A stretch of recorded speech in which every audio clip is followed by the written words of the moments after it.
Chapter 2. Frances Mary Kelly ran into the cobbled street, carefully dodging between two polished and shiny hansom cabs. Hurry! She had to hurry. Mr. Lomax, who managed the office building where Frances and Maud worked as scrubwomen, had given her an errand and told her to run. And usually he didn't complain, but the last time after he sent her to pick up a package, he had grumbled that she had dawdled and had docked 10 cents from her weekly pay. She was terrified he'd do it again. The family needed every penny. Late September's warm weather had been swept away with sun-chill wind from the north. Frances tightly clutched her thin black shawl in one hand and the envelope Mr. Lomax had given her in the other. She darted forward across Fifth Avenue just as a huge, rumbling, iron-rimmed wheel of a cab dripped into a rut in the street in front of her, drenching the skirt of her faded brown dress and her bare feet with cold, muddy water. She jumped backward, crying out. "Watch where you're going." The cab driver leaned from his high porch at the back of the cab, yelling, brandishing his whip. Shivering, her wet legs aching from the cold, Frances scrambled onto the sidewalk. 2 more blocks to go. Fighting back tears, she ran down the sidewalk, ducking in and out among the pedestrians until she came to her destination, a dark brick building with ornate cornicles over the doors and windows. Frances shoved open the heavy paneled door and, after checking the names on the inner doors, found the right one and knocked. "Come in," a deep voice called. She pushed open the door and peered into a large, cluttered room. One wall was lined with bookshelves that were filled with dusty books, bound in red, brown, and black leather. Frances gasped to see them all. Oh, if only she had so many books to read. "What do you want?" She whirled to face a bald, round gentleman who sat in a tall chair behind a desk that needed a good cleaning. An inkstand balanced precariously on top of the stack of scattered papers, and a greasy china plate, which held a dried crust of bread and a scattering of cheese crumbs, topped the stack of the long, green, leather-bound books. Frances closed her eyes, inhaling the cheese's pungent odor. She'd had potatoes, cabbage, and the sausage her brother Mike had brought home at noon, but her stomach rumbled hungrily. There wasn't ever quite enough food to stop that. The carpet was warm, and she curled and uncurled her bare toes against it. Ma was putting aside as much as she could to buy shoes for everyone for winter, but the cold had come early this year. There wasn't enough money for shoes yet. "Speak up," the man ordered. Frances's eyes flew open in fright. What would happen to her job if the gentleman told Mr. Lomax they'd been obliged to speak to her twice?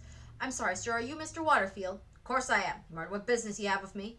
Resentful that she had no choice but to be polite to this horrible, greasy-lipped person, she thrust the envelope toward him, and he half rose from his chair to snatch it. His vest strained to stay fastened over his stomach, and one of his buttons had popped.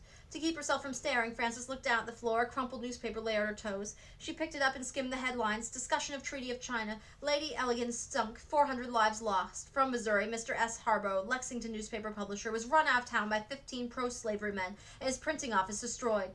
An advertisement offered the life of Abraham Lincoln by an Illinois Republican who knows well the man and his history. A compact pamphlet, 4 cents a copy, addressed to the Tribune Building, New York. Abraham Lincoln was running for president of the United States, and the voting would be next month. Da had admired the man and told her about him, how she would love to read that pamphlet. Frances blurted out, "Sir, if you no longer want this newspaper, may I have it?" Mr. Warfield raised his head from the letter he was reading and scowled at her. "The newspaper's of no use to me, but just what do you think you'd do with it?" Frances stood as tall and straight as she could. "Stupid man, what do you think she would do?" "I would read it," she said firmly.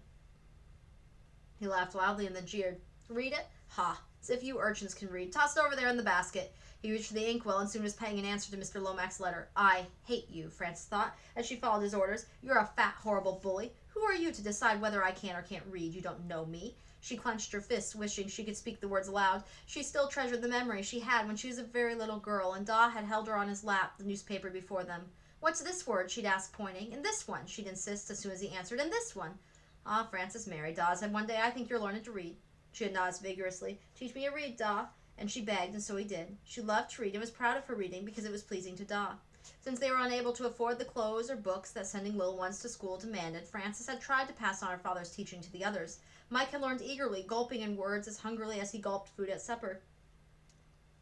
Danny had learned too, following Mike's example, but after a few mistakes, Megan had hung back, unsure of herself, and could read very little. Mr. Warfield suddenly stood up, breaking into Frances's thoughts. He tucked a sheet of paper into the envelope and held it out. "Get this answer to Mr. Lomax right away. No dawdling."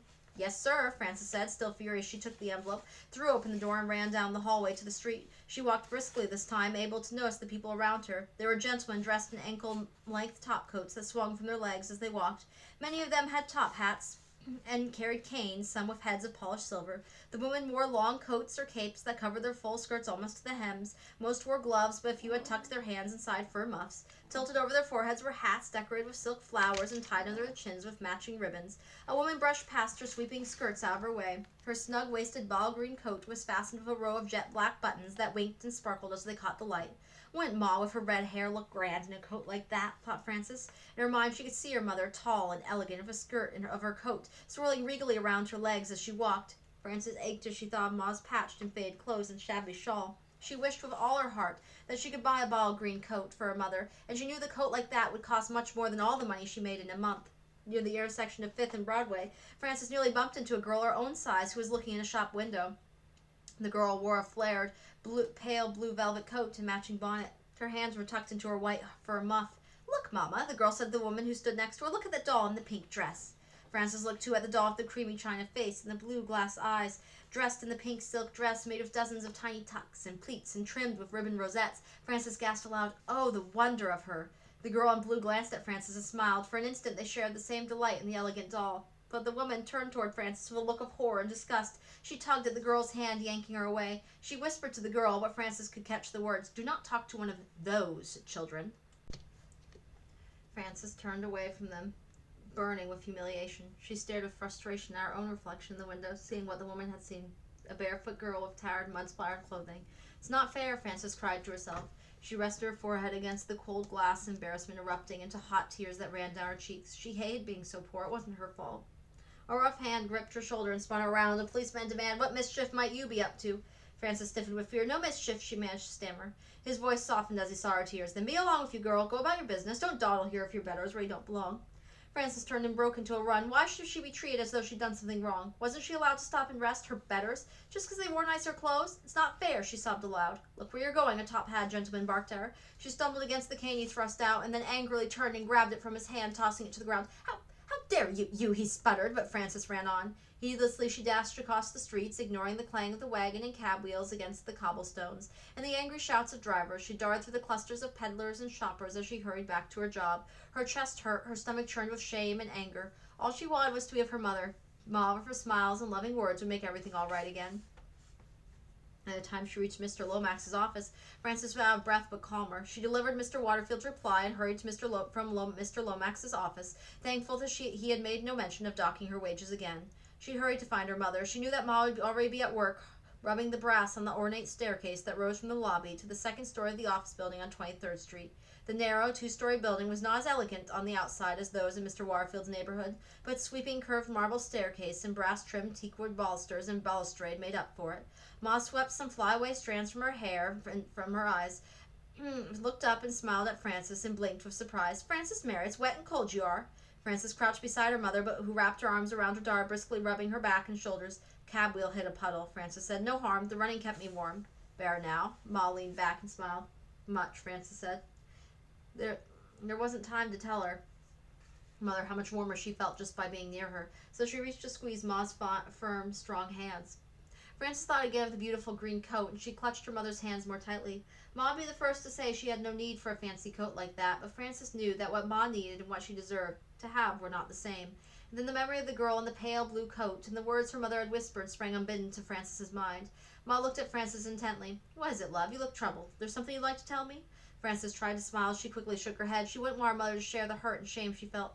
"No, Ma, nothing," she answered. Behind Frances a voice spit out words as though it had a bad taste. It wasn't difficult to recognize the fat Mrs. Watts. "Ah, Mrs. Kelly, your girl's finally returned. Well, if she soon gets busy, it'll make the workload a lot lighter for the rest of us." "Hold your tongue, Mrs. Watts," Ma said. "You know Frances Mary was sent off on an errand for Mr. Lomax. She's back now, ain't she? I don't see her jumping to do her fair share." Frances quickly snatched a rag from the pile next to her mother and scooted down to the bottom stair and began rubbing hard at the brass curlicues and the hard-to-reach places in the balusters. With a grunt, Mrs. Watts picked up a bucket and scrub brush and began to waddle up the stairs, her mouth still puckered as though she'd bitten a sour pickle. When she assured Mrs. Watts would not look back, Ma puffed of her cheeks, pursed her lips, and waggled her head in invitation. Frances tried not to laugh aloud. She had learned not to mind Mrs. Watts' sharp remarks. As Ma had said, the woman sees only the dark side of life, and for that we should pay her. From the circular window over the double front doors, Frances watched a deep blue twilight begin to settle over the city. Soon a lamplighter began his rounds, creating yellow puddles of light. The last few office workers hurried down the steps, chattering with one another, ignoring Frances and her mother. The heavy outer doors clanged behind them, and the lobby echoed their voices after they'd gone.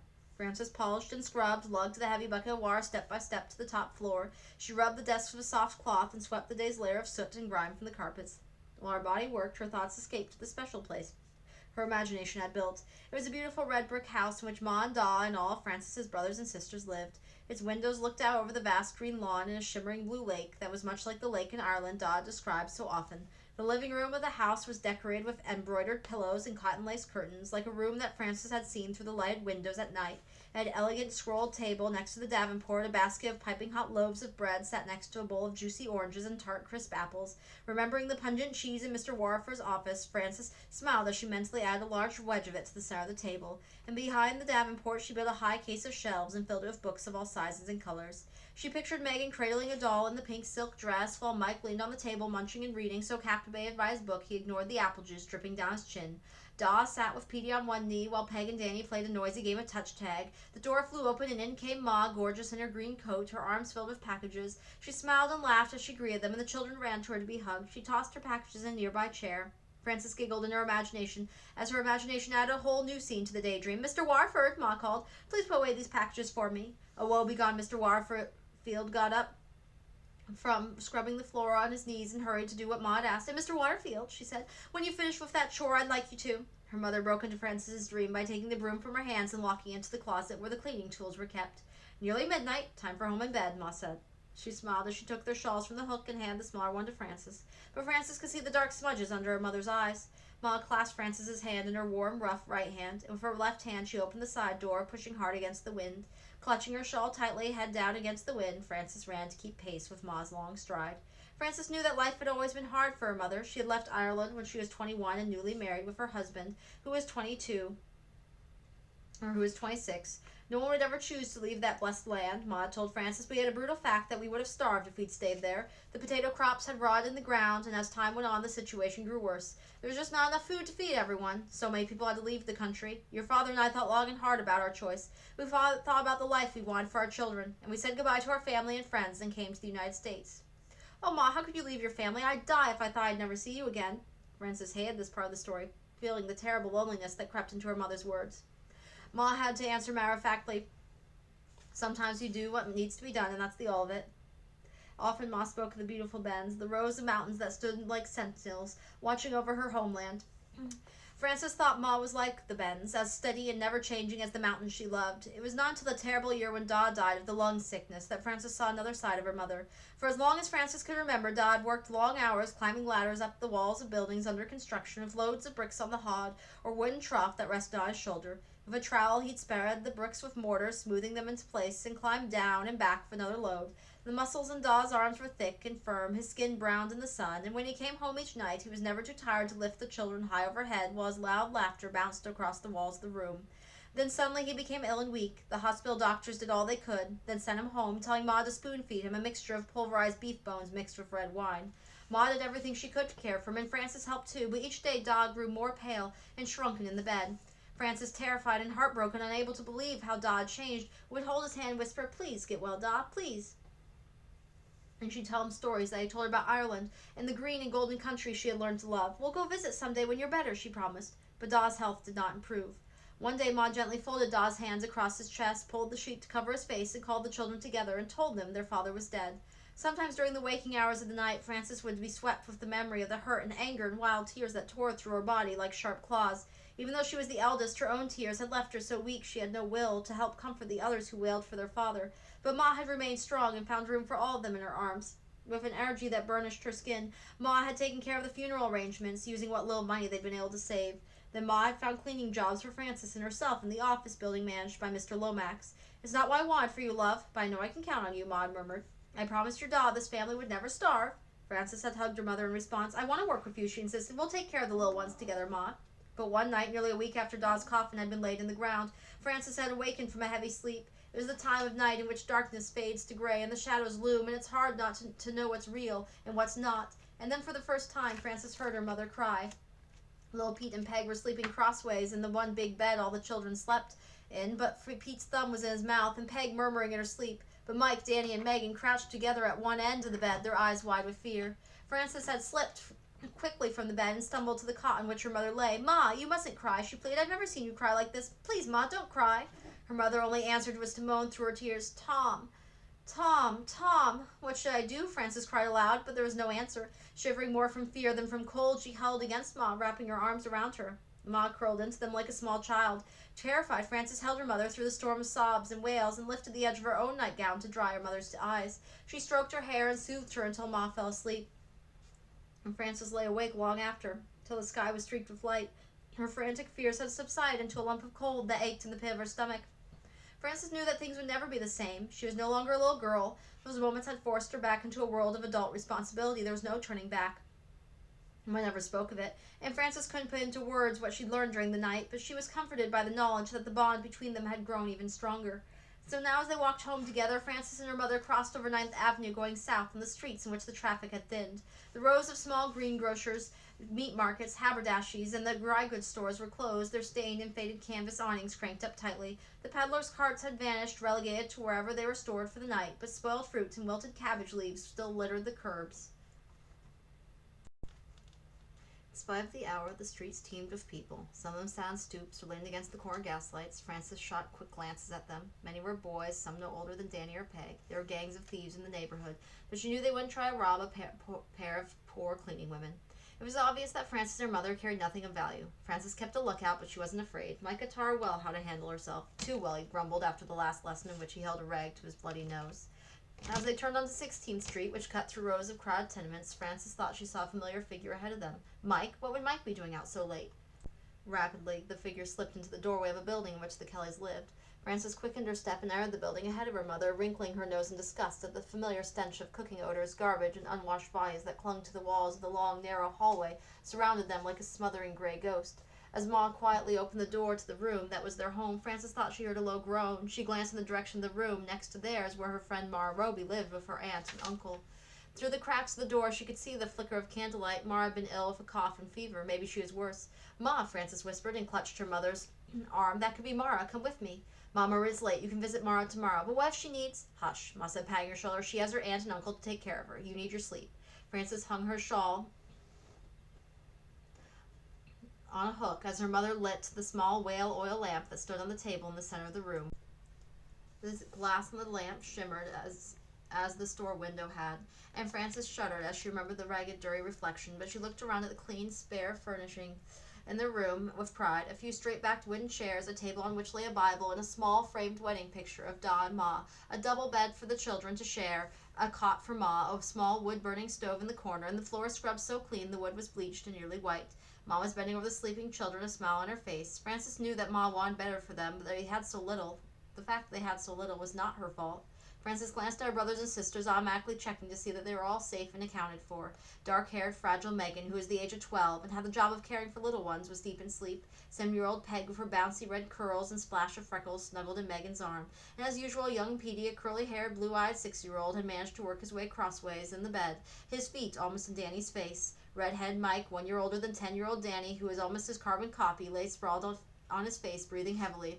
Too heavily, Frances thought as she stood by the bed silently watching. She recognized uneven breathing of someone who'd been running hard, and suddenly she was sure she saw one of Mike's eyes flick open for an instant's peek before it squeezed shut again. Ha, she'd been right. That had been Mike dashing home ahead of them.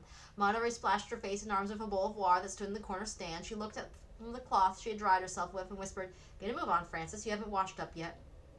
"I will, Ma," Frances answered. Knowing Mike, she supposed he'd been out causing a little mischief. Smiling at her brother, she shook her head and whispered, "Just you wait till morning. Like it or not, Mike, my boy, I'm going to find out what you've been up to."